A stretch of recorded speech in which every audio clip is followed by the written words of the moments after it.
Kamala Harris and Gavin Newsom might be gearing up for a showdown in 2028.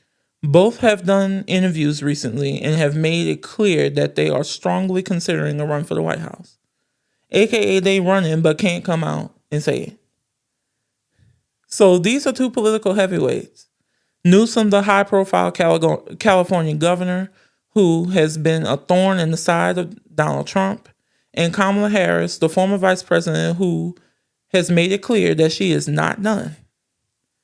Now, a lot of people are rallying around Gavin Newsom, and they are not wrong to do so, because early 2028 Democratic primary polling says Newsom's got the edge. But wait, a new 2028 general election poll could flip that whole narrative on its head. I personally like crowded fields, so the more the merrier. Kamala should run, and Newsom should run, and everyone else who thinks they have a chance should get in on this. And if she does run, it will be an interesting primary, because I believe that if she just sharpens her message, switches up her strategy, and really connects with the voters, she could shock everyone and pull off an upset win. So stick around, because we are going to read the tea leaves and see, as of now, what is the best course of action. But before we begin, just a quick reminder, hit that subscribe button and enable notifications. It really helps us bring you more stories like this. This is Kameron Williams, and welcome to Pragmotiv News.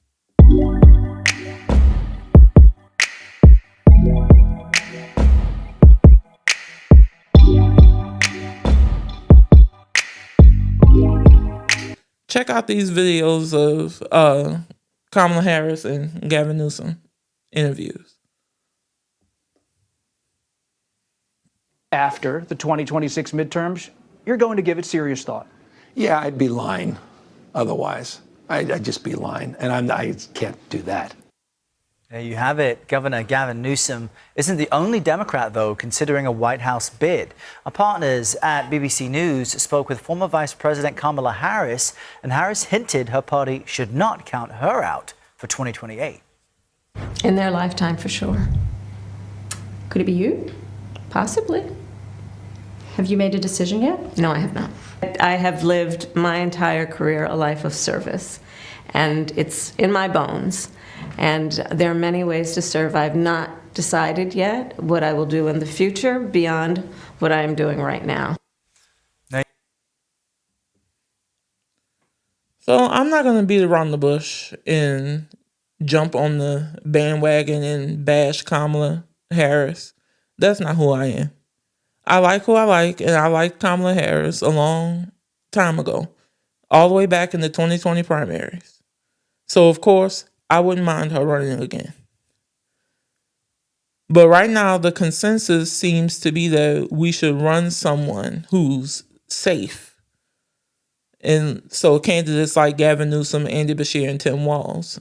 And while each of those governors would make excellent presidents in their own ways, I say fuck it and let's go for broke. Maybe Harris Cortez 2028, something like that. So my question is, why are we trying to appease these bigots and run someone safe? Fuck them. We know Kamala Harris would have been a 100 times better president than Donald Trump. If she was president, planes would not be falling out of the sky, the government would not be shut down, and half the fucking White House would still be there. So let's not pretend Kamala Harris would have been a bad president, because it helps us cope with the loss in 2024, because we all know it's not entirely her fault. The loss in 2024 is on the people who, for some odd reason, thought Donald Trump would put things back to how they were in 2017, when he was the one who fucked that economy up that he inherited from Obama. And Donald Trump is the one who put us in this inflation to begin with, because of his mishandling of the pandemic. It's also on the people of color who voted for Trump, thinking they would be accepted into the MAGA world, only to be deported and or told they were never a part of it to begin with. And all MAGA cared about was their vote. I've seen videos of people complaining about that. And I'm just like, what did you think? What did you expect? The party that is so head over heels in love with Donald Trump, and when they get together and have their little demonstrations, when you see those Trump flags, a Confederate flag is not that far behind. Hell, look at January 6th. A Confederate flag was flown in the Capitol. That was a demonstration for Trump, about Trump, because they were mad Donald Trump lost an election. So that was his people. And a Confederate flag was flown in the Capitol. Racist begets racism. And all the other races flock to him and stick to him like flies to shit. So I could talk about him all day, but moving on from that, I just see that everyone piled onto Kamala Harris after the election, but nobody really knows whose fault it really is. And we can't be sitting here pointing fingers when they are destroying the country. And so I've been observing since the election. And now I'm going to tell it like it is, and I don't care who get mad. The only thing Kamala Harris is at fault for is her messaging. Repeating the same talking points at interviews and rallies. But the not criticizing Joe Biden enough and not immediately taking a drastically different stance on Gaza than Joe Biden are things she maybe didn't think she could do. And I've said before, it was extremely difficult for her to do that because she was still a part of the administration and Joe Biden was still her boss. Not to mention, Joe Biden was her friend. Those are things I would have done. If I was running for president at that time, I would have said, oh, I don't like what's going on in Gaza. That shouldn't be happening. I'm not giving Netanyahu anything. But we're all different people. We all would do something different. And it's easy to Monday morning quarterback things when in the moment may not have been possible for her to do. Everything has nuance. So now people are going and saying she should sit out 2028. And other prominent voices like Keith Edwards are saying she should be leading instead of selling books. Check out his post on Threads. Well, I feel like she could have been leading rather than selling a book. Disappointed in her post-election decision. While I'm not as upset with Keith Edwards as some people are because of that post, I just find it crazy how people always want black people to put themselves out and be 100% down for the cause when we've been giving our all to said cause. And we are now tired and want to do something for ourselves, and not everybody has a problem with it. I see that across many different examples. And the 2024 election is one of them. Everybody saying, where's Kamala? Where's Kamala? What's Kamala doing about this? What do you want her to do about it? What do you want her to lead exactly? She's a private citizen.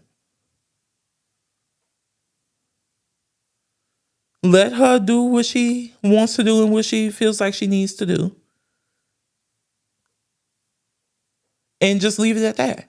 I don't see why we have to critique her selling her book, selling her story about what happens, because we're getting things that we didn't get in the news.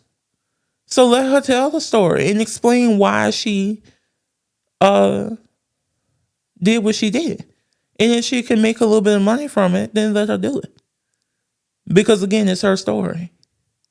And she don't get to keep her vice presidential salary. So if it was me, I'd be doing the same thing.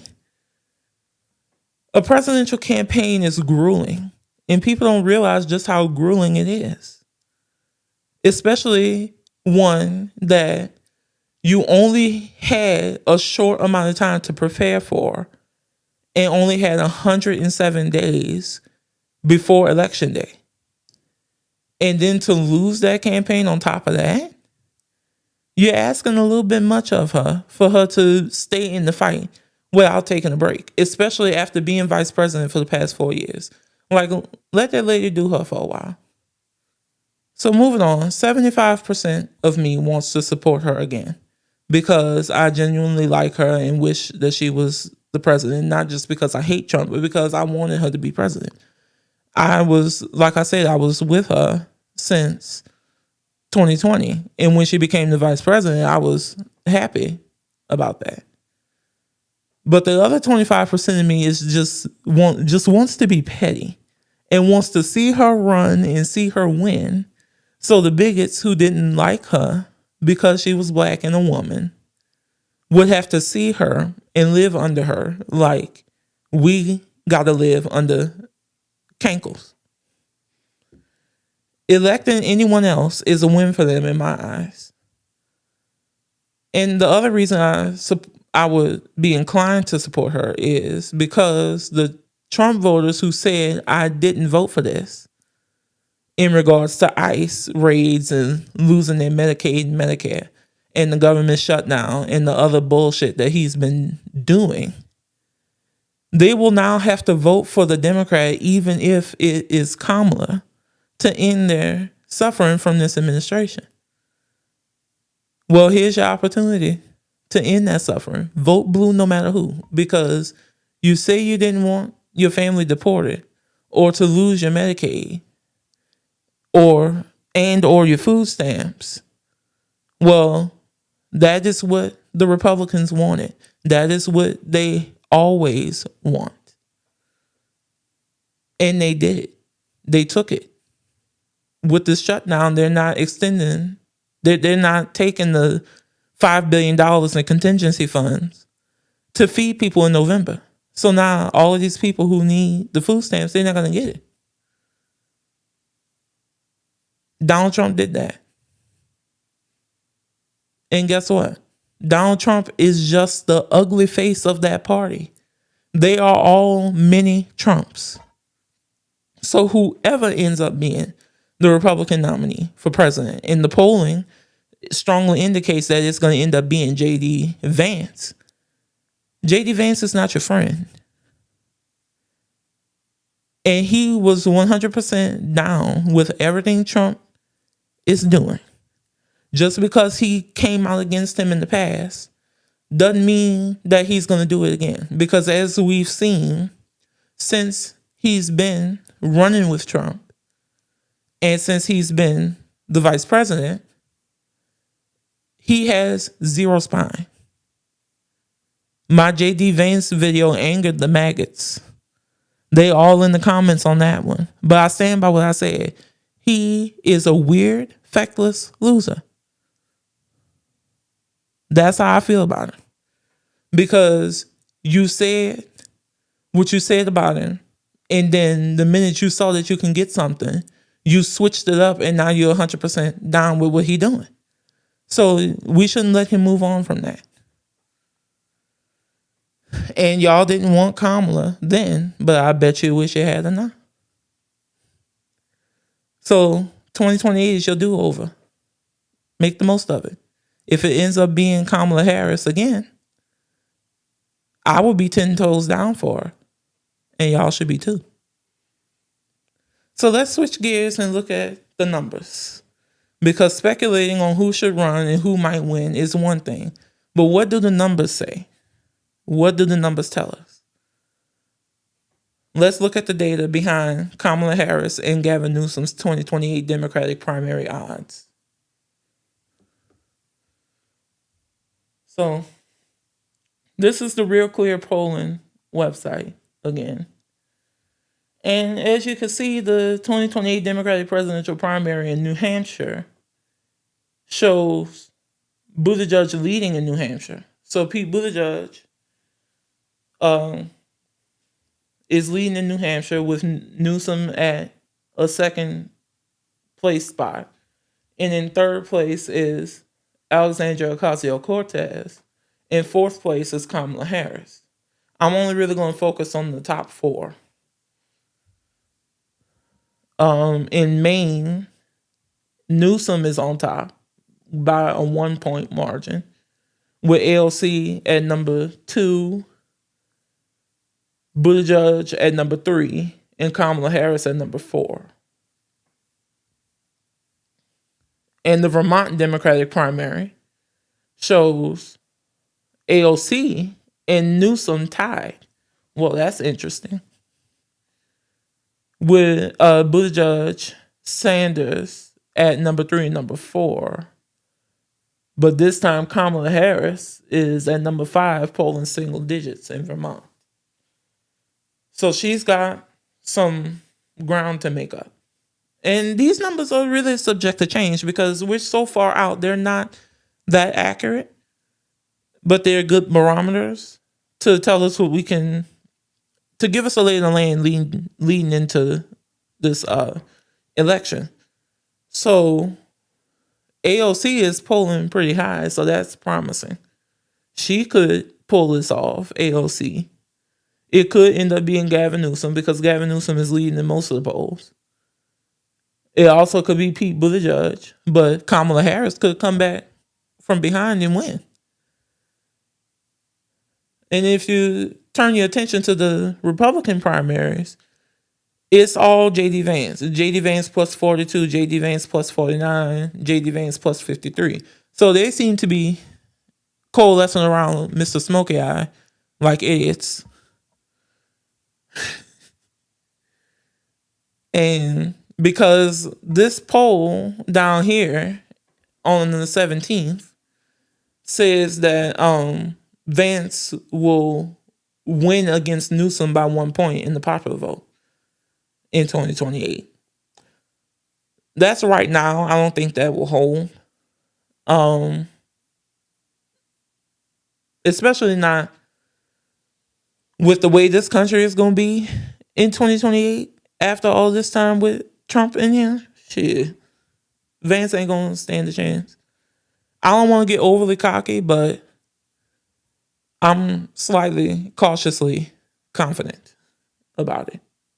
Especially when I see polls like this from October 1st, the 2028 Pennsylvania race, the general election race between Josh Shapiro and J.D. Vance, is showing Josh Shapiro beating J.D. Vance by a 10-point margin.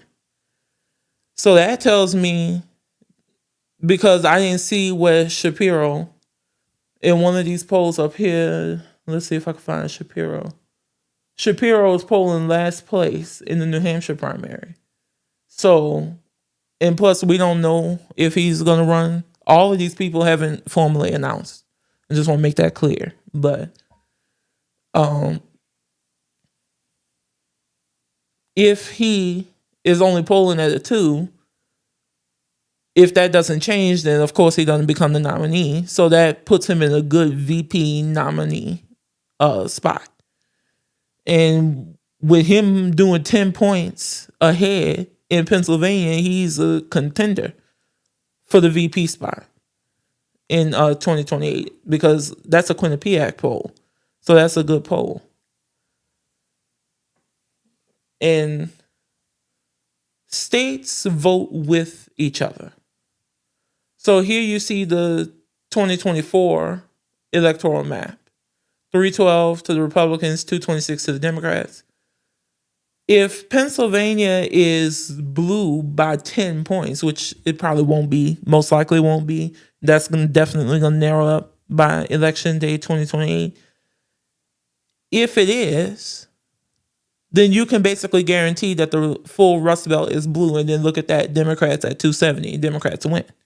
And Democrats don't never really stop there. And once a Democrat wins, the numbers typically tend to tick up. So if the Rust Belt is blue, I venture to say Nevada is blue. That puts the Democrats at 276. If Nevada is blue, I would venture to say that either or North Carolina or Georgia is blue. It'll probably be Georgia because Georgia was blue before. And if Georgia is blue, then I would say Arizona is blue. And that puts the Democrats at Joe Biden's map in 2020 at 303. Well, this is due to redistricting. Joe Biden was at 306, now it's at 303. So, if all of those is blue, and if the Democrats are doing well on the national level, then I would throw North Carolina in the mix because all of that is in play. Those are the swing states. And if the Democrats win all the swing states, then that's 319 to 219. So the Democrats have a pathway to victory.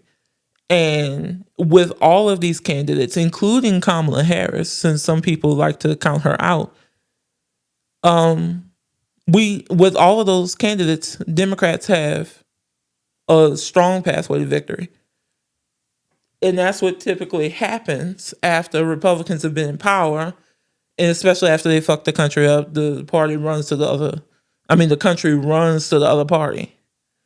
So, am I saying definitively whether that will happen or not? No, but history telling us what will happen shows that will most likely happen. And in that case, we can't really go wrong with either of these candidates. And polling shows that it's going to be a tight race. So we better buckle up. We better buckle up because this is going to be a tight, crowded, and interesting primary. Some more polls from September.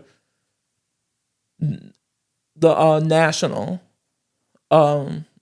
primary shows Newsom plus 16. So that's a strong position to be in. But number 2 is Kamala Harris. And number 3 is Pete Buttigieg. And number 4 is AOC. So it's probably going to be going between them 4. So we better get ready. Kamala Harris and Gavin Newsom are both strongly signaling interest in the 2028 presidential race, stirring up talk of a heavyweight showdown in the Democratic primary. Newsom, California's governor, is known for clashing with Donald Trump and now commands significant support, as we see, in the party. And while Kamala Harris, the former vice president, has made it clear that she's not done with public service.